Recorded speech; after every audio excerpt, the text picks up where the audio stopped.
我苏清瑶命葬6岁，死前攥着仅剩的念想，等一口桂花糕。可惜，等到的不是桂花香，是侯府灭顶的寒冷。姐妹情深，不过是表面一场戏，背后他们要我的命。老夫人、侯爷、侯夫人，大小姐这高烧实在蹊跷。有话直说。柔儿要是有半分差池，小心你的脑袋！是二小姐，二小姐命犯灾星，冲撞了大小姐的命格。若是不把二小姐送出府，大小姐怕是活不过今年冬天。好个祸根！我就说柔儿怎么突然病成这样，原来是这个灾星作祟。母亲说的是，侯府容不下冲撞长姐的灾星。清瑶，我的儿，算娘求你了，你离开侯府吧，只要你走，你姐姐就能活了。那年我才6岁，我傻啊！我以为只要姐姐能活，我去哪里都没关系。他们就这么把我赶去破庙，连件厚衣裳都不肯给我留。灾星还配穿这么好看的衣裳，看着就烦。侯府的马车碾过雪地，那声音碎了我的骨头，撕了我的心。越走越远，天越来越冷。妹妹，谢谢你成全我。成全？直到我身化孤魂，飘在侯府屋檐下，才看懂了这场戏，才懂了什么叫人生无常。娘娘，小郡主醒了，小郡主醒过来了。郡主？谁是郡主？乖宝，母妃在这儿，不怕了。我不是死了吗？这里怎么会有母妃，有宫女，还有这么暖的地方？娘娘，太医说了，郡主烧退了，脉象也稳了。您在佛前跪了整整1夜，总算把小郡主救回来了。我居然重生了！这具身体的名字竟然也叫清瑶，怎么会巧到这个地步？我死里逃生，从侯府那个任人践踏的孤女变成了小郡主。郡主又在发呆啦。青笛姐姐，母妃在哪儿呀？娘娘在正厅见客呢。永宁侯府递了帖子过来，一副阴阳怪气的样子，也不知葫芦里卖的什么药。青妹姐姐，永宁侯府是什么呀？没什么大不了的地方，郡主不用记挂。鞋穿好了，走，我们去见娘娘。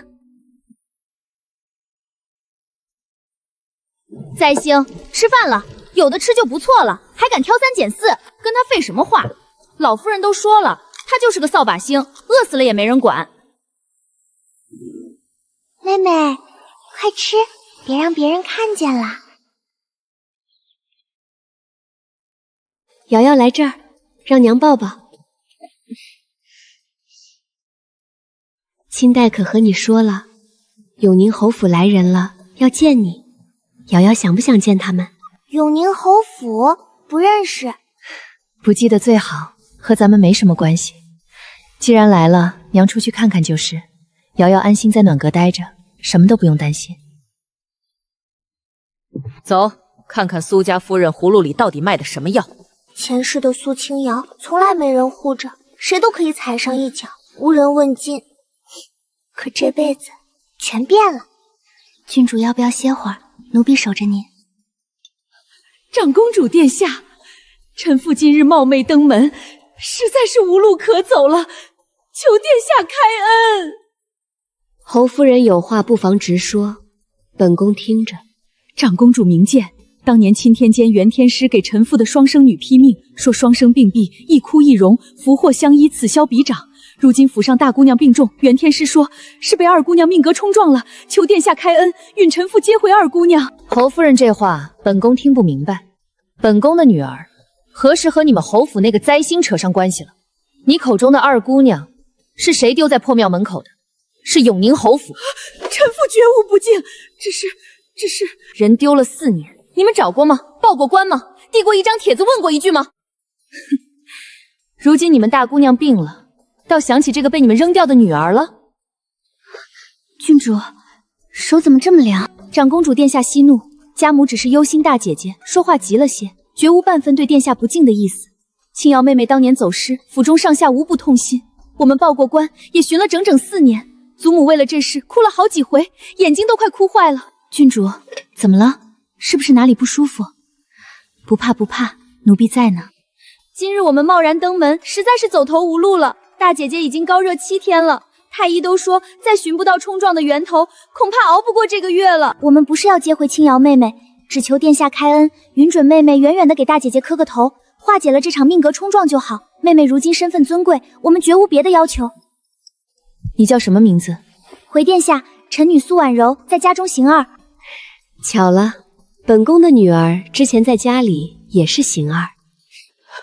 殿下，您这话是什么意思？没什么意思，本宫随口一说罢了。苏夫人，你说的那个二姑娘，本宫没见过，也不知道她在哪里。本宫的女儿是先帝敕封皇家御节在侧的昭华郡主，与你们没有半分关系。你们若是来请安的，茶喝了便请回吧。若还是为了命格冲撞的事，就不必再提了。本宫的女儿命格贵不可言，普天之下只有别人冲撞她的份儿，绝无她去冲撞别人的道理。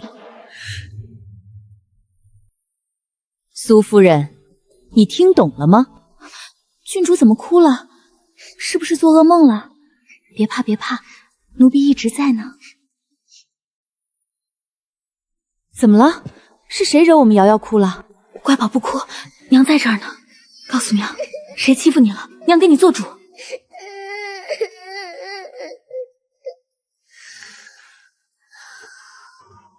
去，给我彻查永宁侯府4年前到底发生了什么，被他们丢弃的二姑娘到底是怎么回事，所有细节一个都不许漏。是娘娘，奴婢这就去办。瑶瑶哭的那样，哪里是做噩梦？她全听见了。这孩子什么都知道。我闭眼装睡，心里却在冷笑。苏婉柔，你以为重生就能再算计我？前世被你玩弄，这辈子局面彻底反转。因为这一次，我有愿意为我拼命撑腰的母妃。3天后，太后亲临长公主府，我正追着蝴蝶，就被宫女清代一把抱起，火急火燎往正厅赶。可我还没来得及跪下，一双养尊处优的手就将我抱进怀里。我抬头一看，竟是满眼慈爱的太后。她捏着我的脸，宠溺道：“这就是哀家的姚丫头。”太后抱着我坐上主位，感叹我跟母妃小时候一模一样。我壮着胆子，一把抓住她鬓边的赤金流苏，身后的清代急得快要昏倒。可太后不仅没生气，反而拔下凤尾钗塞进我手里，小心啊，别扎着。她转头就跟嬷嬷炫耀，这孩子胆大不怕生，正对哀家胃口，满屋子正欢声笑语。然而下一秒，太后突然收了笑，目光沉得可怕。长宁、永宁侯府的事，哀家都知道了。母妃神色一凛，刚要开口，太后却抬手打断：“不必说了，哀家已经查过。”太后一字一句吐出的真相冰冷刺骨。4年前腊月，永宁侯府把一个2岁的女娃娃亲手丢在城西破庙门口，对外却说是走失。那一夜正下着大雪，整个厅堂瞬间死寂，我手里的凤尾钗差点滑落。太后接着说：“那孩子后来被送去善堂，瘦的皮包骨头，被母妃上香时遇见才抱了回来。”母妃声音沙哑：“是瑶瑶高烧7天，女儿在佛前跪了1夜，天快亮时，她才退烧睁眼。”我心头巨震，就是那天原主病死，我穿了过来，难怪母妃从不怀疑我。好大的胆子！太后猛地一拍桌子，茶盏巨震，把2岁的孩子丢进大雪天，如今还有脸来要人，真当哀家死了不成？她怒不可遏，却又转头温柔安抚我。我立刻抓住机会，仰着天真的小脸问：“皇祖母，永宁侯府是谁啊？他们为什么要来要人呀？”太后脸色瞬间沉下来，但目光却越发凌厉地望向母妃。一个拼命的元天师，查得怎么样？母妃的声音也冷下来：“查过了，3年前就全家搬迁，踪迹全无，而且当年给双生女的批命，原话根本不是一哭一容。”太后冷声追问：“那原话是什么？”母妃从袖中取出一张泛黄的纸笺，朗声念道：“双生并蒂，一哭一容，福祸相依。然而哭者未必哭，容者未必容，全在一念之间。”大厅死寂，我瞬间攥紧凤尾钗。原来这世上根本没有什么天命灾星，不过是苏婉柔的一念之差，是她选择让我哭，她自己容，而那句全在一念之间，竟被永宁侯府生生抹去。太后接过指尖，发出一声冷笑：“好一个永宁侯府，逮天命，现骨肉，哀家倒要看看他们有几个脑袋够开。”母妃立刻上前，压低声音：“母后，瑶瑶的身世要不要对外公示？不公示，太后斩钉截铁，让他们认亲，他们也配。瑶瑶进了皇家御蝶，就是哀家的亲孙女，永宁侯府那门亲，哀家还嫌脏了瑶瑶的名头。”说完，她又低头温柔捏着我的脸：“乖宝，记住，你只有一个家，就是这儿，外头那些乱七八糟的人跟你没关系。”我望着太后鬓角的白发，鼻尖猛然一酸，前世无人疼无人怜，这辈子却有母妃，有皇祖母，还有皇帝舅舅为我撑腰，我再也忍不住，伸出小手紧紧搂住太后的脖子。太后先是一愣，随即朗声大笑，一边拍着我的背，一边对母妃说：“瞧，哀家的心肝会撒娇了。母妃站在一旁，眼眶泛红，嘴角却带着笑意，而我在太后怀里，嘴角疯狂上扬。苏婉柔，你机关算尽，可曾想到你弃如敝履的灾星，如今被太后抱在怀里，宠成心肝宝贝。你贪的不过是侯府的蝇头小利，而我拥有的却是这王朝最顶级的庇护。这笔账慢慢算，没过几天，皇帝舅舅的圣旨直接送到府门口，宣旨的正是御前总管梁安，全府上下跪得整整齐齐，只有我迷迷糊糊被人从被窝里抬出来，裹着小毯子，困得睁不开眼，只能被按在长公主身边。奉天承运皇帝诏曰：长公主侄女温清瑶聪慧敏达，柔家诚信，深得朕心，得即册封为昭华郡主，加封号端敏，10亿3千户，自郡主福至，入宫伴驾。钦此。这一纸金口玉言把我推到台前，梁安笑意盈盈，弯下腰把圣旨递到我面前，眼睛眯成一条缝。端敏郡主，接旨吧。端敏2字加封，整个京城都得议论疯了。本朝郡主虽多，双封号却极为稀罕，亲王嫡女或立下大功才配拥有。可我只是个2岁小孩，哪来的功劳？答案摆在明面上，皇帝舅舅就是要公开为我撑腰。长公主亲自接过圣旨，顺手将一个沉甸甸的荷包递给梁安，梁安象征性推迟2下，笑眯眯收下，转身就要走，蓦地回头看我一眼，压低声音凑近长公主：娘娘，万岁爷还有句话要带给您。梁公公请讲。万岁爷说，那永宁侯府的人要是再敢踏进长公主府一步，就让他们去大理寺说话。长公主嘴角扬起微不可见的笑意，本宫知道了，替我谢过皇兄。梁安屈身退出房门，我还裹在小毯子里，困意上头，清代赶紧把我抱起。长公主抽出我手里的圣旨，细细看了一遍，眉目间露出笑意。后来我才从清代口中得知，同朝能获得双封号的郡主竟然只有3人。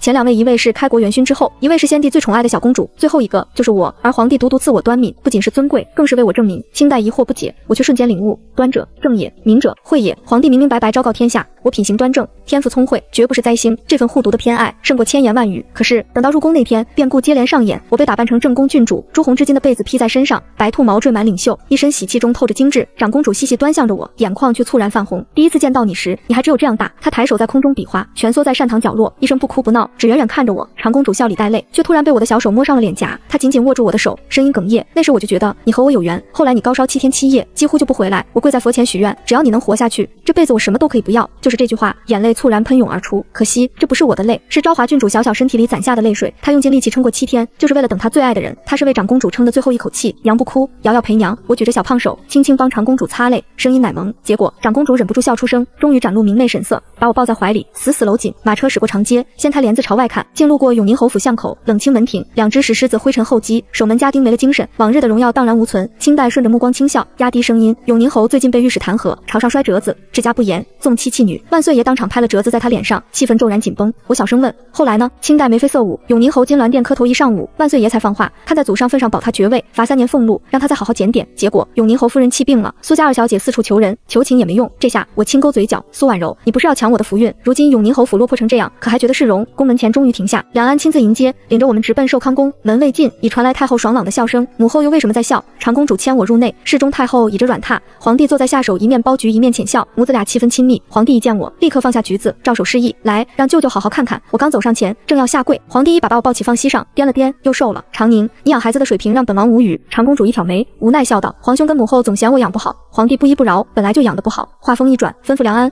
马上把暹罗的血燕窝和高丽参全送去长公主府，挑最好最补的。梁安哈哈应下，气氛轻松。可就是这时候，而这时皇帝突然出声：听说你母妃给你念过账。他语气随意，反应一闪而过，我立刻明白他指的是刚那天的批命册子。果然太后一回宫就把一切告知了皇帝。我乖巧点头，皇帝满意的帮我坐稳。那舅舅就不多说了，瑶瑶，这几句话你如果听得懂就记下，现在听不懂没关系，以后总会懂的。谁知皇帝突然压低声音，字字如洪钟：永宁侯府当年如何对你，舅舅一桩桩记着，不是不报，只是时候未到。而如今你是朕亲封的端敏郡主，皇家玉蝶在侧，和永宁侯府再无瓜葛。那些过往，你若想忘就忘，有舅舅，有你母妃，从此没人敢欺你。可你若不想忘……随后他俯身直视我，眼底藏着不容置疑的决绝。那就记着，等你长大，亲手讨回。这番话如巨石坠心，我瞬间明白，他早已识破我并非等闲幼童，甚至知晓我心思远超年龄，但他没有拆穿，只将命运的钥匙交还于我。于是我低下头，半晌才点头。皇帝笑意浮现，顺手揉了揉我发顶：好孩子，不愧是长宁教出来的。太后在软榻上冷哼：什么长宁养的，分明是哀家的孙女，自然随了哀家。皇帝和长公主相视，俱是轻笑，气氛一扫刚才的凝重。接下来那天，我在寿康宫待满1日，太后叫人堆满各式玩意让挑选，九连环、泥人、布老虎、翻筋斗的木猴，甚至还有镶满宝石的小匕首，盯着那匕首出了神。太后见状大笑：这孩子眼光毒，那可是当年哀家跟先帝秋猎时的配刀。直到傍晚准备出宫，马车刚过宫门，忽然戛然停下，车夫的声音飘进来：娘娘，前头有人拦道，是永宁侯府2小姐。长公主神色一冷，按住我，毅然下车。我死死贴在车窗，透过缝隙望去，只见天色渐暮，苏婉柔跪在公道旁，素衣白花，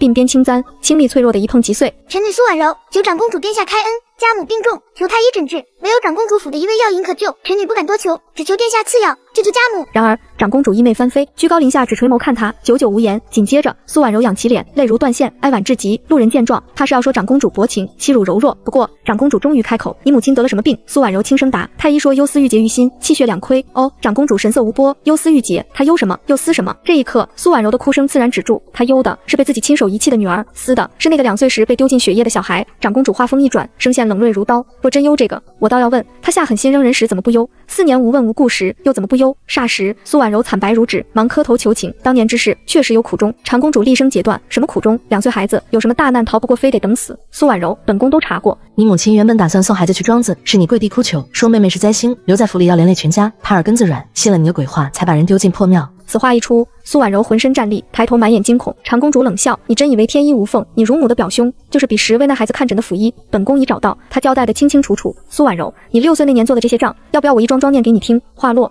整个公道镜的真落可闻，而我趴在窗旁，指甲抠破窗框，内心掀起滔天巨澜。6岁之时，他便能算计自己的亲妹，更没想到苏婉柔重生归来后的第一步，竟是借母之手亲自将我遗弃雪中。这场大雪背后，目睹我冻死时那远远一瞥的目光，竟出自一个成年人灵魂。不过苏婉柔此刻却未崩溃，反而神色一敛，擦去残泪，唇边竟浮现一抹淡漠的笑。长公主既然什么都查明，臣女也无话可辩。这时的苏婉柔声音陡然平静，哪里还有9岁孩童的惶恐？然而苏婉柔冷不防对回来：“可是殿下，你有没有想过，臣女为什么要这么做？”长公主眉目一沉，却不言语。紧接着苏婉柔不慌不忙地缓步起身，这在长公主面前大逆不道，可她却毫不退缩，整个人仿佛褪去伪装，底色全显。因为她不该活着，声音轻的只剩寒意，双生并蒂，一哭一容，她就是哭的，我才会容；我活，她死，天意使然，这不是我的错。说罢，她的目光越过长公主，精准落在了马车窗缝里的我。毫无疑问，她知道我正在看。暮色中，苏婉柔扬起一个极温柔又诡谲的笑，像极了过去递给我桂花糕时的模样。妹妹，上辈子你死后，我成了侯府嫡女，风风光光嫁了首府，锦绣一生。可到临死时，我突然想过，要是你没死，会怎样？这念头把我折磨了一辈子，直到现在，老天给我一个重新来的机会，就是要看看，要是你活着，我还能不能赢？她侧侧头，弯起眉眼，妹妹，这次咱们来比比。此时，马车里我松开骨节泛白的指尖，缓缓推开帘子，2岁幼童的无辜脸，奶声奶气震碎寂静。有病，猝不及防。苏婉柔的笑彻底凝固，长公主不禁一顿，随即失笑出声，转头平静吩咐车夫回府。此刻我偎在长公主怀里，直到这一刻才明白，我前世所有苦难，原来只是她人生耀眼的踏脚石。下一秒，长公主忽然俯身，柔软的唇温掠过额头，带着口脂清香。瑶瑶，刚刚那句骂得漂亮，娘还担心你怕了，其实你最勇敢。我缩进她怀里，直到娘，我困了。长公主温柔轻拍着背，哼起那支低低的小调。马车缓过夜市，灯笼满街，暖黄光线透进车厢，洒在她衣襟，洒在我闭合的眼睫。但我并没有睡，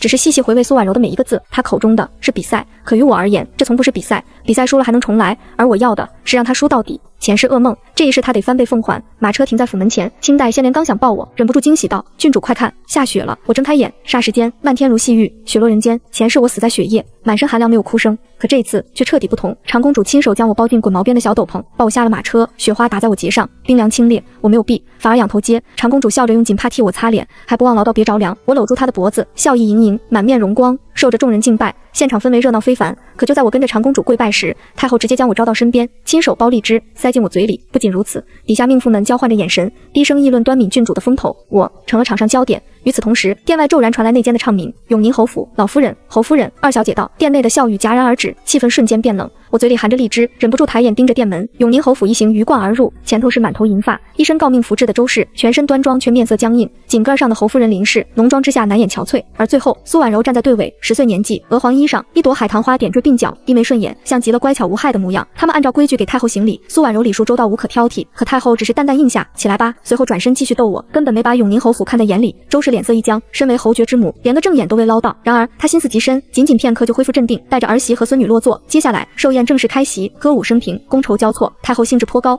不断问我爱吃什么，将食物堆满我的小碟。皇帝也特地赐来一道八宝鸭，点名给端敏郡主。突然，永宁侯府方向站起一人，周氏端起酒盏，笑着走到御前，轻声：“老身敬太后娘娘一杯，愿娘娘福寿长存。”太后象征性沾唇放杯，谁知周氏却不走，音量刚好让全场都听得见。她话锋一转，哀声：“今日一是贺寿，二是想借娘娘的福气，为我那苦命孙女求恩典。”说罢，她拿帕子按眼角，轻摇那孩子走失多年，生死未卜。若是老天垂怜让他归来，老身立刻死亦无憾。殿内气氛陡然凝固，我咬着鸭腿停顿，轻带后头攥紧帕子。长公主放下筷子，脸色不变，眼底却冰霜骤起。太后把玩着酒盏，冷淡回道：“周老夫人的话，哀家听不明白。孙女走时该报官，到哀家的寿宴上讨什么恩典？”周氏躬身，哭声更哀切：“臣妇听说长公主殿下数年前收养一女童，年岁相貌与青瑶相仿，臣妇斗胆，想问那孩子是不是青瑶？若是，拼了命也要接回侯府。”话音一落，满殿哗然。永宁侯府借寿宴之机，逼长公主认下苏家血脉，承认他们可光明正大要人，不认变成了霸占骨肉，不让孩子认祖的罪名。这些套路进退皆是陷阱。我淡定吃完鸭腿，擦手，目光瞥向苏婉柔，我心里清楚，今日这出戏背后推手正是他。周氏若无暗中点拨，绝不会挑这么狠的时机和说辞。太后正欲开口，一只油乎乎的小手突然按住他手背。皇祖母，我仰脸，用全场都能听见的童音发问。他说的青瑶是我吗？顷刻间，所有目光聚焦。周氏惊喜上前，你叫青瑶，快过来让祖母看看。我立即打断，表情天真，我不是你的孙女。我母妃说得很明白，我是她心里长出来的，不是别人家抱来的。这话是我临场编的，但心里清楚，长公主一定会接住。果然，长公主嘴角微弯，起身抱我站到太后面前，面对全场，语气平稳。周老夫人大约年纪大，记性不太好。本宫的女儿是先帝亲赐封号的昭华郡主端敏郡主，是万岁爷家封的皇家血脉，玉蝶上昭昭在侧。此时，长公主语风不留情，犀利扫过殿下。周老夫人一句话，竟指先帝圣旨有误，还是质疑万岁爷的册封？周氏面色惨白，险些坐不住，这种罪名，永宁侯府再有10个也承受不起。他连忙跪地，额头磕得死死。臣妇不敢，臣妇绝无不敬之意，只是孙女名叫青瑶，恰与郡主同名，一时思念心切，糊涂说了错话。同名就是同一个人。长公主轻蔑冷笑，天下叫青瑶的女子多了去，难道都成你永宁侯府的女儿？念你是长辈，又逢母后寿宴，本宫不愿计较，但你若再胡搅蛮缠。他目光转动，扫过跪地的周氏和林氏，落在苏婉柔身上，本宫不介意，把4年前的事当众逐条说清。苏婉柔肩膀微颤，气氛瞬间紧绷。没想到永宁侯夫人林氏突然跪地，无声奔泪，扑向我，双手颤抖伸出。青瑶，你是我身上掉下来的肉啊，娘对不起你，娘当年不该听信谗言送走你，你让娘看看好不好？全场目光再次聚焦我，一瞬间熟悉的桥段重演。他上辈子求我离开侯府，这辈子又求我回归，他的眼泪总是来得又急又慢，让人分不清真假，大概他自己都混乱了。我缩进长公主怀里，声音不炸不闹，但清晰传出，母妃，她眼泪掉得好快，如果我想要什么东西也这样掉眼泪，是不是就能得到？长公主低头，眼中隐有笑意，那叫鳄鱼的眼泪，不是真心的。什么是鳄鱼？一种丑陋凶狠的动物，吃人的时候也会掉眼泪，假装很伤心。我恍然点头，原来如此，低低窃笑响起。太后都忍不住弯嘴角，端茶遮笑。林氏哭声卡住，跪地既尴尬又狼狈。周氏在旁脸铁青，只因我的童言无忌，滴水不漏。苏婉柔终于直起身，目光穿透重重人群盯住我，那一刻她眼底恨意翻腾。接下来她起身扶起祖母和母亲，转身对着太后与长公主一拜到底。今日臣女祖母母亲失仪，臣女在此赔罪。祖母年事已高，一时情急思孙女，失言失礼，母亲思念幼女，御前失态。臣女回府后必劝慰2位长辈，绝不再冒犯。这番话水到渠成，不仅揽下责任，也将失仪归于亲情思念，还主动认错请求宽恕。如此退让，若再强化追究，反而显得气量狭隘。太后目光上下打量她，忽然开口：“你叫什么名字？”苏婉柔低头回应：“回太后娘娘，臣女苏婉柔。”太后淡淡念了一句：“婉柔，你倒比祖母母亲明事理，起来吧。”苏婉柔谢恩，低眉退回席次。寿宴重启，歌舞回响，觥筹交错。方才这场风波如同一段小插曲，可我心知肚明，宗亲命妇都记得。永宁侯府的脸面算是丢光。散席时，太后握着我的手，低声道：“那个苏家丫头不简单。”我抬头望她，她眼神幽深。7岁的孩子会这般进退得体，要么天生聪慧，要么……她语气一顿，未再言说。我懂她的意思。回府路上，长公主全程沉默。快到府门时，忽然开口：“瑶瑶，娘今天说你是从娘心里长出来的，不是哄你的。娘真的觉得，无论你从前是谁，从哪儿来，从抱起你的那刻起，就是娘的女儿。”我怔怔望着她，想开口，却被哽咽卡住。原来她什么都知道，她知我不是原来的昭华郡主，知我体内住着别样魂魄，可她不曾追问，不曾诘责，只是一心一意用尽所有温柔爱着我。娘，声音沙哑溢出，带着迟疑和震撼。正当此时，长公主伸出一根手指，轻轻按住我的唇，柔声一笑：“不用再说，娘既不想知道，也不在意，你只要明白，你是瑶瑶，是娘捧在手心护大的，这就足够。”她一把将我搂进怀里，下巴贴着我发顶，声音轻若晨风：“只要记住，不管今后世事如何变化，不管你是谁，娘永远在你身后。”我把脸埋进她胸前，泪水滚烫，却死死咬着唇，不让声响泄露。前世苏青瑶至死不知何为母亲庇护，这一世总算尝到被人无条件珍视的感觉。自那夜起，流年悄然变缓，永宁侯府像被寿宴风波惊破胆，彻底收敛。周氏一病不起，林氏闭门不出，苏婉柔更是销声匿迹。与此同时，朝堂风起云涌，御史针对永宁侯的弹劾接连不断，苏侯爷压力山大，而我安心长在长公主府，日日学规矩，读诗书，随长公主去宫中给太后请安，偶尔被皇帝舅舅唤去御书房。每次见面，他总爱抛来古怪题目，黄河改道该如何破局？用途我不假思索，换得他爆笑连连。满朝文武研究多年，朕外甥女2字解决，绝了！一晃，光阴跑进我12岁的秋天。今年秋猎，皇帝钦定3品以上官员和宗室随驾，长公主位列其中。我也以端敏郡主身份，首次被点入围猎大名单。秋猎设在京郊南山围场，数十里林海染成金红。清晨雾起，营地人声鼎沸，帐篷连绵，旌旗招展，马蹄重叠，号角交错，躁动蔓延山野。长公主分得的帐篷位置不远不近，紧挨着太后金帐。清代和小丫鬟们张罗起来，我趁乱溜到门口，吸口沁人草木香。下一秒，意外撞见久违的她。只见苏婉柔一身16红旗装，长发高高竖起，头顶红绒球帷帽。13岁的苏婉柔已然抽条换骨，腰细身挺，马装衬出一身英姿。她一跃翻身上马，姿势流畅利落，分明不是养在闺中的花朵。她突然回头，视线与我在空中交错，随即勾唇一笑，双腿轻加马腹，驾马朝我奔来。靠近时，勒住缰绳，俯视而下。呀，妹妹来了，听说你体弱，围场风大，可得多添衣，小心别伤着。我仰着脑袋，甜甜回敬，多谢苏二姑娘体贴。可母妃说我身子好得很，远比某些爱装病的人强。苏婉柔的笑容一滞，眨眼又恢复温柔如常。妹妹还是这么会逗趣。对了，这次陛下特赦彩头，谁能猎得头筹，便赏一把御赐金弓。妹妹要不要一试身手？我歪头，眨眼卖萌，我才多大？开得了弓吗？苏二姑娘本领高强，不如你下场显身手，就是要当心喽。这林子野兽多，别被咬了。她指尖缰绳顿时收紧，关节发白。就在此刻，背后传来一声爽朗男音。婉柔，你在这里。回头望去，一青年策马靠近，他20出头，一身靛蓝色旗装，书卷气里透着英挺金然，一丝不苟地坐在马上，气度儒雅却又自带锋芒，杯水车薪都形容不尽。苏婉柔见到他，表情顿时真挚不少，翻身下马，笑着迎上，娇嗔撒娇：“沈公子，你怎么现在才来？人家等得都快急了。”沈公子姓沈，很快我脑中闪过答案，沈怀瑾，翰林院长院学士沈燕之子，21岁，京城最火的才子，前世苏婉柔嫁的朝中首辅，也正姓沈。原来这一世他早早就开始布局。沈怀瑾翻身下马，先对苏婉柔微微点头，接着目光落到我身上，立刻躬身行礼，在下沈怀瑾。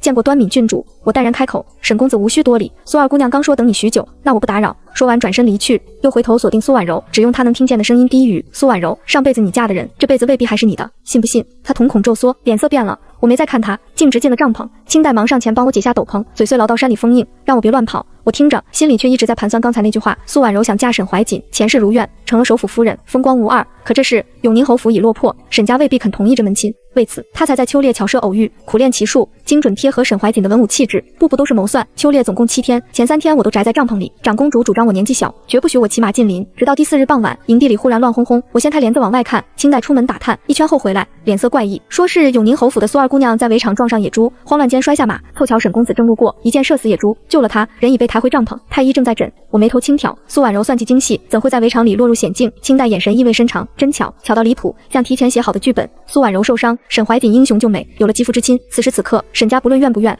这一出已把退路堵死。郡主，要不要去看看苏二姑娘？我站起身，去，当然要去。堂堂永宁侯府的二姑娘苏婉柔，贵女身份，柔弱并美人设，竟在众目睽睽下栽了个大跟头。在永宁侯府营地外，人群把帐篷围得水泄不通。清代掩嘴偷乐，我扫视一圈，待他直插内围，偏偏还没进门，苏婉柔的哭腔透着无助传出来：“沈公子，多谢救命之恩，若不是你，我怕早就……”然而转头，沈怀瑾衣着笔挺，眉宇温和：“姑娘不必如此，举手之劳，安心养伤最重要。”我先连走入帐内，画风远比外头精彩。苏婉柔半躺，脸色苍白，白纱裹着额头，血迹隐现，袖口破裂，手臂擦伤，哪怕再狼狈，她依然纤弱动人，仿佛楚楚可怜惹人疼。沈怀瑾手持上弦长弓，站在她榻边，局促中带着迟疑。林氏边掉眼泪边拉着女儿手，一口一个我苦命的孩子，悲情戏全程再现。我前脚刚踏进门，3人全都变了脸色。林氏面色僵住，沈怀瑾忙后退行礼。苏婉柔啜泣戛然而止，随即又哭得更厉害，气氛陡然拉满。她抬起红肿的双眼看着我，挤出一句：“端敏郡主来了，是来看我笑话的吗？”我走近，故意盯着她多看2秒，忽然笑着叹气：“苏二姑娘，我可不是来看热闹的。”我只问个问题。她愣了下，强撑着问：“什么问题？”我也不绕圈子，直接坐下，抬高音量：“野猪追你的时候，你的马跑得很快，可是沈公子出现，马突然慢了，让你刚好摔到他马前。苏二姑娘，你骑术那么好，为什么偏偏摔成这个时机？”帐篷瞬间死寂，连外边的八卦女眷都屏住呼吸。苏婉柔脸色一点点褪色，指甲死死掐进掌心。沈怀瑾眉头一紧，神情变得复杂。他终于发现不对劲，林氏疼得站起来，火气直冲：“端敏郡主，你什么意思？我女儿差点被野猪咬死，你竟不安慰，还要含沙射影。”我无辜的睁大眼，我说的都是实话啊。苏二姑娘不想答也没关系。说罢站起身，拍了拍裙角，冲苏婉柔灿烂一笑：“苏二姑娘安心养伤，别落下后遗症，毕竟将来还得骑马，是不是？”我甩袖离开帐篷，刚走几步，忽然听得里面乒乒乓乓，有物砸碎。林氏高声劝着，沈怀瑾语气冷淡的辞别。一出帐外，清代跟上，努力憋笑：“郡主，您这话今晚能让苏二姑娘做噩梦。”我假装无辜道：“可我说的没错啊，她骑术那么好，摔得实在太离谱。”夜风携着松枝香和荆棘烈烈，吹得人神清气爽。我心满意足的想，苏婉柔想用前世套路钓沈怀瑾，这次我偏给她的鱼钩扎上一根刺。沈怀瑾再不傻，心里也埋下疑问。果不其然，第2天一早流言四起，私下说苏二姑娘经马不对劲，沈公子救人时她松了缰绳，还专有人点评她骑术一流，竟因一头野猪摔马，怎么都讲不通。火苗一举引爆，秋猎落幕。最后1日，皇帝设宴论功，兵部侍郎家2公子得了头筹，获赐金弓。沈怀瑾抓了不少猎物，一身荣誉，却满脸无光。宴席散后，他独自站在山坡，目送远方晚霞，身旁马儿低头吃草，画面寂静。我犹豫片刻，还是走了过去。沈公子，他回身认出是我，欠身行礼：“郡主。”我微笑应道：“不必多礼。”我和沈怀瑾并肩而立，遥望群山，风吹衣角，鸟雀归林，气氛本应温和。然而下一秒，我开口劈出新问题：“沈公子，你觉得苏婉柔是个什么样的人？”他迟疑半晌，才低声作答：“苏姑娘，温婉贤淑，知书达理。”我冷笑转头，这些都是场面话，我问的是你的心里话。沈怀瑾下意识避开我的目光：“郡主想听真话。”他声音微哑，我点头想。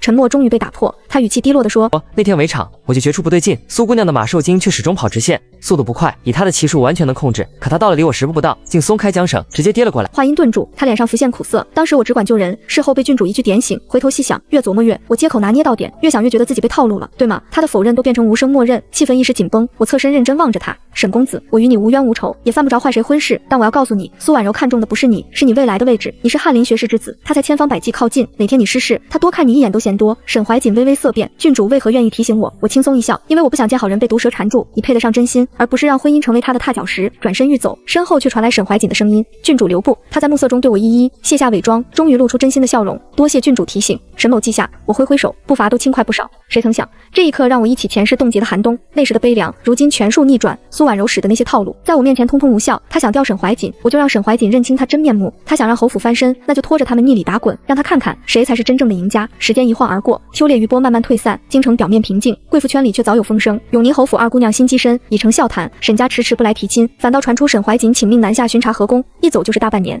与此同时，我依然在长公主府安然度日，习琴读书，偶尔进宫陪太后说话。太后因旧疾腿脚不便，我每次进宫都会将长公主轻调的药贴带去。她嘴上嫌麻烦，转头却夸我贴心。又到了我13岁的春天，这个春天却送来永宁侯府一个重磅消息：老夫人周氏病重，周氏自入冬就病歇断续，吃药无效，如今春寒又加重，侯府都开始准备后事。我听得云淡风轻，毫无波澜。前世周氏亲眼看我被赶出府，非但梅兰还拍手称快，说灾星走了侯府才清静。对这种人多一点情绪都嫌浪费，可万万没想到，转天永宁侯府居然来人，而且是苏正元，也就是苏婉柔的父亲，前世名义上的父亲。他竟跪在长公主府门口，开口就求见长公主。长公主淡定坐厅堂，我则坐在屏风后。苏正元出现在人前，声音憔悴的不像年富力强的侯爷，他重重磕头哀求：长公主殿下，臣之母病重，太医断言近日就会离世，母亲临终唯一的心愿就是见青瑶一面。长公主一字一句冷淡回应：苏侯爷早说过无数次，本宫的女儿与侯府再无瓜葛。苏正元依旧叩首，沙哑着嗓子：臣不敢求郡主认祖认宗，只求他能去侯府见老夫人最后一面。屏风之后，我指尖微颤，冷笑在心底打转。前世从未有过一分温情，周氏那点悔意，我根本不信，是他让人卷走我的棉袄，咬牙切齿说灾星不配穿苏家衣裳，更别提苏婉柔煽风点火。林氏听信谗言，他全程拍手叫好。铁石心肠的人，临死前会突然良心发现，只怕别有用心。长公主眼神冰冷，正欲拒绝，我态度陡然一变，从屏风后走出。母妃。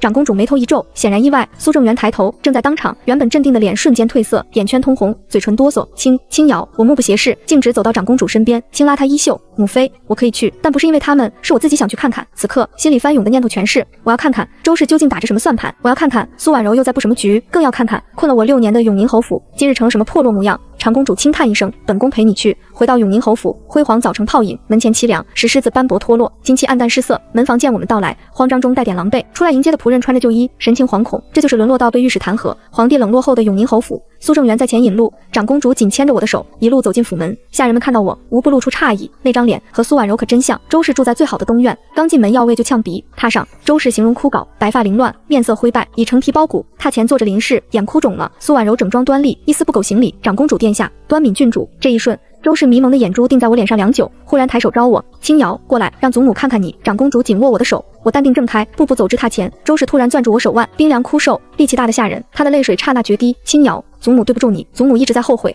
哭声哀绝，林氏陪着落泪，苏婉柔低头抽泣，众人悲戚。屋里只剩我和长公主如同礁石。我盯着她，猛地俯身贴近她耳畔，用只有她能听见的声音轻轻反戳刀口：周老夫人，您前世可不是这样说的。她浑身一僵，泪水凝固，眸子猛地睁大，死死攥住我的手，指甲几乎掐进肉里。你，我轻飘飘低语戳穿：您前世说的是把这个灾星扔出去，死在外头最好，别脏了侯府的地。瞬间，周氏嘴唇发白，喉咙咯咯作响，惊恐地盯着苏婉柔，指着她想说却一个字都吐不出。祖母！苏婉柔惊叫，冲到榻前，死抱住周氏的枯手：别吓婉柔啊！周氏眼里尽是恐惧，另一只手在空气中疯狂抓挠，最终拉住了我的衣角，语不成声地哭喊：他不是孩子。空气仿佛凝滞，众人愣在当场。苏婉柔脸上那一瞬的惊恐几乎闪现不及，下一秒就被悲伤掩盖。祖母是病糊涂了，烧了3天，人都认不清了。母亲，快叫太医！林氏慌乱离开，苏婉柔柔声安抚，把周氏按回枕上。可周氏目光死死缠住我，手指用尽最后力气抓着我的衣角，我一根根掰开她的手指，淡淡抽身：周老夫人，好好养病，青瑶会再来看您。我转身走向门口，临出门前在苏婉柔身侧停下，冷声一问：她本来要说什么，你比我清楚。苏婉柔，你怕不怕？苏婉柔垂下眼帘，嘴角勾起，似笑非笑：妹妹，这才刚刚开始。我头也不回地走出屋门，长公主紧紧跟随，沉默如影，直到马车上，她突然把我搂进怀里，用斗篷裹得严严实实，掌心微微发抖。瑶瑶，刚才你和周氏的那些话，娘都听见了。我的身体一僵，她却抱得更紧，下巴压在我的发顶。娘不会问，也不管你是谁，从哪儿来，只要记住，上辈子的苦已经过去，这一世有娘在，谁都别想伤你1分1毫。我把脸埋进她温暖的怀里，眼眶滚烫。马车穿过热闹长街，叫卖声、笑语、说书声都变成窗外模糊遥远的幻影。酝酿在脑海的是周氏临终那句：她不是孩子。周氏死前终于认出苏婉柔的真面目，而苏婉柔的刚刚开始，不仅是警告，更是宣战。我们之间那层窗户纸被彻底捅破，今后将明刀明枪的对决。回到长公主府时，夜色已浓，清代为我解下钗环，端来热牛乳。我坐在铜镜前，看13岁的自己，眉眼与苏苏婉柔越来越像，却截然不同。她的眼神温婉顺从，我的深沉如潭，不见底。3天后，永宁侯府挂出白灯笼，周氏死了，丧事草草收场，吊唁的人屈指可数。京中流言四起，说周氏回光返照，乱喊她不是人，妖怪附身。唬得守夜丫鬟差点疯掉。清代压低声音模仿，听说苏二姑娘跪在灵前哭得晕了数回，孝心感天动地。可私底下，侯府下人都嚼舌，说老夫人临死前指的妖怪就是她。咽气前，苏二姑娘凑到她耳边说了句话，老夫人眼睛一瞪就走了。清代打了寒战，郡主，苏二姑娘到底是什么人啊？春日阳光洒进窗棂，海棠正盛，花瓣随风飘落，我目光悠远，她啊，是和我一样的人。清代一脸懵，我却只淡淡一笑。苏婉柔和我一样，都是死过一次的人，只不过我死在6岁大学里，是她亲手设计。她死时贵为首府夫人，荣华寿终，老天给她重来机会，她当然要拼命再夺一次。但这一次，面前的青瑶不是那个懵懂无知的小孩。周氏头七之夜，我梦回永宁侯府那间漏风厢房，高烧如炭，缩着发抖，连哭都没力气。忽然门开，苏婉柔穿着漂亮衣裳，端着一碗药温柔走来。妹妹，喝了药就好了。我伸手，碗却瞬间碎裂。苏婉柔笑容没变，反手掐住我的脖子，你不该活着，你活着我就得死。妹妹，去死好不好？我猛地惊醒，后背冷汗湿透，心跳只差冲出胸腔。清代被吵醒，赶紧点灯递温水，我一口饮下，桂花香气扑面，暖流化开胸腔里的冰霜。这并不只是噩梦，而是前世真实的绝境。那一世，苏婉柔没亲手杀我，她让全府人相信我是灾星，让他们替她动手，自己干净站在一旁，看着我被抛进血，慢慢沦为冰冷尸体。周氏死了，却只是虚张，苏婉柔绝不会罢手。春日将近，宫中传来新消息。太后要去五台山礼佛，名单里赫然有我的名字。长公主看着名单皱眉，往年母后礼佛从不带小辈，今年怎么突然想带你？崔嬷嬷温声解释，是太后亲选，说五台山菩萨灵验，要带郡主上香求平安。长公主转头问我，瑶瑶想去吗？我点头答应。五台山往返近半月，长公主不能随行，要留经理帮太后料理公务，这将是我第一次离开她这么久。临行前夜，长公主亲自帮我整理行李，要贴桂花糖塞了一堆，最后递给我一把鎏金匕首，鞘上嵌着红宝石，这是娘年轻时用的，削铁如泥。瑶瑶，娘不在，谁敢欺负你就拔刀，出了大事，娘替你兜着。我把匕首放进贴身暗袋，紧紧抱住她。娘，等我回来。长公主拍拍我的背，好，声音微哑，带着不舍。我心里清楚，五台山之行绝不会平静。随行名单上赫然还有苏婉柔，于是太后的仪仗浩浩荡荡出京。马车里，我先连看着官道两旁金灿灿的麦田。郡主，前头就是驿站，今晚在这儿歇脚。清代提耳低声，苏二姑娘的马车就在后头，隔了3辆。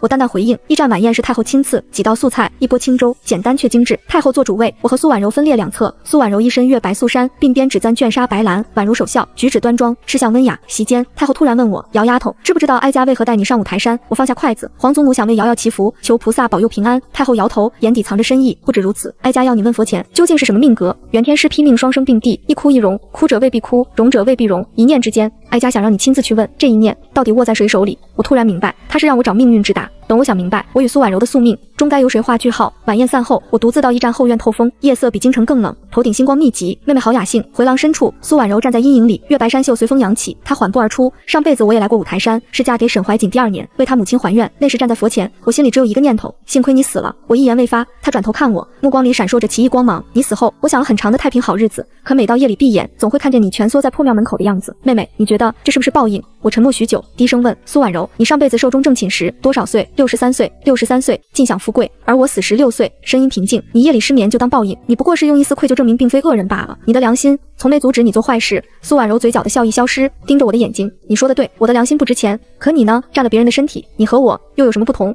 我袖下的手悄然收紧，他总能一针见血戳中我的痛处。我直视他，有区别。若这身体的主人还活着，绝不会像我这样。你无论重来多少次，总会做同样的选择。你的心是黑的，换多少身体都一样。清代的声音远远传来，苏婉柔说五台山有菩萨，我来还愿。上辈子在菩萨面前许的愿应验了，这次再来还愿，菩萨却说还差一样。我冷静发问，差什么？苏婉柔站起身，步步逼近，居高临下，差你的命。她骤然掐住我手腕，力气之大，完全不像13岁少女。我被她猛地一拽，踉跄后退，脚下一滑，碎石飞溅，身后是悬崖万丈。苏婉柔、郡主、崔嬷嬷和清代的尖叫，禁军奔跑声齐齐炸开，但我眼里只有苏婉柔的疯狂。妹妹，跟姐姐一起走吧。下一秒，她竟带我往后倒去，我身体腾空，大脑一片安静，只剩山峰猎猎，还有扑通乱跳的心。就在这时，我猛然醒悟，手探进贴身暗袋，鎏金匕首出鞘，寒光一闪，直指她死死抓我的手。她吃痛松开，我拼尽全力抓住崖壁杂生的松树。一瞬间，苏婉柔的身体从我身侧坠落，那双眼睛瞪得很大。上辈子任她摆布的妹妹，竟然会松开手。郡主抓住了，快拉上来！禁军副统领震声喊，几只手伸来，将我一寸寸拉回崖顶。清代当场扑进我怀里，哭成泪人。崔嬷嬷手掐佛珠，念个不停。禁军们脸色吓到发白，我跌坐地上，目光落在匕首上，刀尖染着苏婉柔的血。禁军副统领喊道：搜山，活要见人，死要见尸。太后远远站在外面，脸色铁青，目光落在我身上，吩咐把端敏郡主带回哀家帐中，今晚和哀家住。夜里，禁军在谷底溪流旁找到苏婉柔，她命大，崖壁上的树和藤蔓给了缓冲，谷底还有水，虽然活着，伤势极重，右腿骨折，3根肋骨断裂，额头磕了个大口子，日后必定留疤。消息回京，林氏闻讯当场气晕。苏正元火速上书请调回家照料，皇帝准了。至于为何坠崖，为何牵连我，侯府对外统一口径失足落崖，误拉郡主。太后未追究，至少明面上没追究。返京路上，太后唤我进他马车，马车宽敞绒毯铺地，岸上温着蜂蜜水。他倚着银枕，眼闭神静，半晌才开口：“姚丫头，那天的事，哀家不问你，但要你记住，苏家的丫头要你的命，这次没得逞，往后还会有变。哀家能护你一阵，护不了你一世。”他语气一变，眼里凌厉光芒迸射：“你是长宁的女儿，哀家的孙女，万岁爷亲封的端敏郡主，你身上流什么血不重要，关键在你站哪一边。哀家问你，你想他死吗？”马车内寂静无声，只剩车轮滚滚。我静默良久，慢慢摇头：“皇祖母，我不想他死，死算便宜他，他该活着。我要让他睁眼看着我越过越好，看他所有妄想一个个落空，看他在永宁侯府的破局里一点点崩溃。他图我的气运，我要让他亲眼见证这气运被我抢回来有多爽。”太后怔了一下，旋即攒眉而笑，将我抱进怀里，轻拍后背：“好，哀家的孙女就是要这剽悍气。姚丫头，这一世你比上一世长多了，来日方长。”不急，安稳的气息裹挟药草和檀香，依偎在他怀里，我终究睡着，梦里没再下雪，也无破庙，只有长公主朝我张开怀抱。6月初，终于回到京城，长公主早早候在府门外，马车尚未停稳，她已冲出来拽我入怀。瑶瑶，终于回来了。娘听说五台山上的事，差点急疯。娘，我真没事。我搂着她脖颈，将脸贴上去，长公主把我抱得死紧，从头查到脚，这才稍稍放松。清代添油加醋描述了当日惊魂，讲到我攥着匕首被拉上崖时，长公主眼眶瞬间泛红。她接过我还回的匕首，来回打量，忽然拥我更紧。娘不该让你一个人去，以后去哪，娘都陪着你。我重重点头。与此同时，清代3天2头打探永宁侯府的风声，苏婉柔被抬回去，太医轮番登门。苏婉柔右腿骨折，伤势严重，即使将来勉强复原，走路也难免微跛，额头的疤被刘海遮住，风一吹便会暴露。林氏昼夜守着她，哭到眼肿。苏正元递上请罪折，自任教女无方，恳求削爵降等。然而皇帝把折子留中，迟迟不发，话题就这样悬着。与此同时，沈家传来新消息，沈怀瑾从南方回京，刚到第3天，他便递了帖子到长公主府，明确要见我。长公主握着帖子递到我手里，你自己决定，想见就见，不想见就作罢。帖子上的字干净利落，只写听闻我在五台山受惊，特来探望，别无其他。我毫不犹豫。见。第2天午后，沈怀瑾如约而至，身着竹青直多，比去年秋猎时更瘦更黑，眼睛反而比从前更亮。郡主，他郑重行礼，从袖口取出锦盒，这是臣带回来的南方小物，不贵重，只盼郡主喜欢。我打开，一只竹簪静静躺着，竹节原色清晰，簪头雕着一朵小兰花，朴素却灵动，这是臣亲手削的，每天夜里有空就磨几刀，糟蹋了10几根竹子，才得这一支。他的耳根悄悄泛红，我把竹簪握在掌心转了转，抬头问沈公子送我这个是何意？他脸彻底红透，做得笔直。臣的意思是，臣愿等郡主长大。厅堂里一瞬安静，清代身后的团扇几乎掉地。我定睛看着他，眼里没有算计，只有笨拙真挚的心意。上辈子，苏婉柔耗尽心机嫁给他，却从未见过这样脸红脖子红的模样。他紧张的攥茶盏，却固执直视着我。沈公子，我13，你22，等我长大，你都快30了。他一愣，极认真答道：臣会等到30。臣父亲31岁才娶母亲，臣不急。我收敛笑容，语气认真。你了解我吗？知晓我是什么人，想要什么，经历过什么吗？他摇头坚定。臣不知，但臣记得去年秋猎，有个12岁的姑娘在暮色里对臣说，好人该配真心的人。臣琢磨了大半年，脑子里都是她站在山坡上，眼睛比晚霞还亮。我垂眸抹下锦盒，许久才抬头。这竹簪我收下，但绝非答应。此刻我不考虑这些，还有更重要的是，你若愿等便等，我不会给你任何承诺。沈怀瑾眼睛里光芒一亮，臣不要承诺，只要郡主知晓，有一个人在等就足够。他离开时脚步轻快，跨门槛差点绊倒。清代在一旁捂嘴偷笑，说没见过这么憨的公子。我将竹簪插进发间，镜中他与朱翠格格不入，却分外醒目。长公主站在门口，含笑注视我。沈家那小子倒是实心眼。我把下竹簪塞回锦盒，脸微微发热。长公主走来，把我揽进怀里。瑶瑶，娘不催你，何时嫁？嫁谁都由你选，不想嫁娘养你一辈子，只要记住，娘永远是你娘，这个位置谁也替代不了。我把脸埋进他怀里，用力点头。6月阳光洒满院落，枝叶更繁，蝉鸣如潮。院外槐树枝探进墙头，叶子闪着光。我把锦盒收进窗帘最深处，轻轻合上抽屉。那只竹簪安静地躺在黑暗里。苏婉柔还病卧侯府，伤口结痂，右腿慢慢愈合。然而心上的裂痕注定无药可医。她每日都问丫鬟我的去向，见了哪些人，丫鬟只答我在宫里请安，陪长公主选料子，收了沈家的帖子。她攒着这些消息，每一条都像一捧碎玻璃，抓得满手鲜血也死不松手。而我坐在长公主府的秋千上，被清代推得一荡一荡，裙摆飞扬如凌霄花。院外槐树叶在阳光下闪着碎光。我仰头眯眼看天，天很蓝，云很白，6月的风混着槐花香气，暖烘烘，甜丝丝。这一世的天空比上一世蓝多了。